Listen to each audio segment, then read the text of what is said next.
quote from Skye Perryman of Democracy Forward.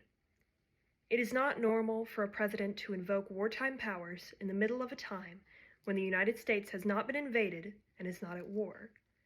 The Alien Enemies Act is responsible for some of the darkest days in United States history.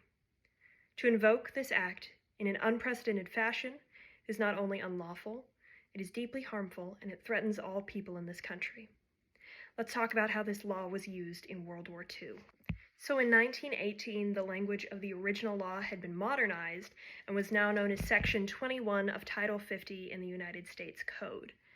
In 1941, on December 7th, immediately following Pearl Harbor, President Franklin Roosevelt invoked the Alien Enemies Act, now declaring Japanese natives and citizens as alien enemies.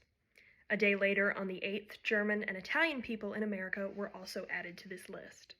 The act had set a legal precedent that then allowed Roosevelt to issue Executive Order 9066, which allowed General John L. DeWitt, then head of the Western Defense Command, to begin the evacuation and detention of people of Japanese descent.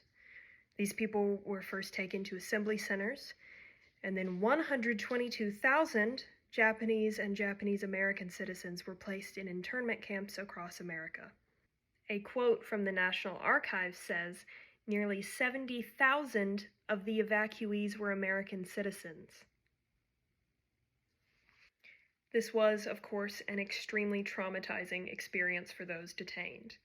The unexpected nature of this order required many people to suddenly sell their businesses, items, homes, packing up everything that they could. The camps they were moved to were overcrowded, had inadequate accommodations, and offered little comfort. Most spaces were shared amongst strangers, and based on where the camp was, extreme weather could have an intense impact on the lives of those relocated there.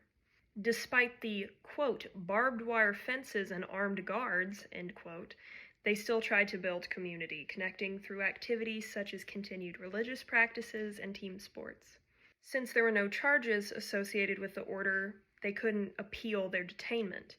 A history of anti-Asian racism in America only bolstered support of this unbelievable violation of civil rights.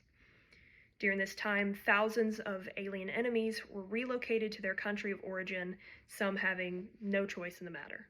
In 1988, Congress issued an apology for this disgraceful chapter of our history.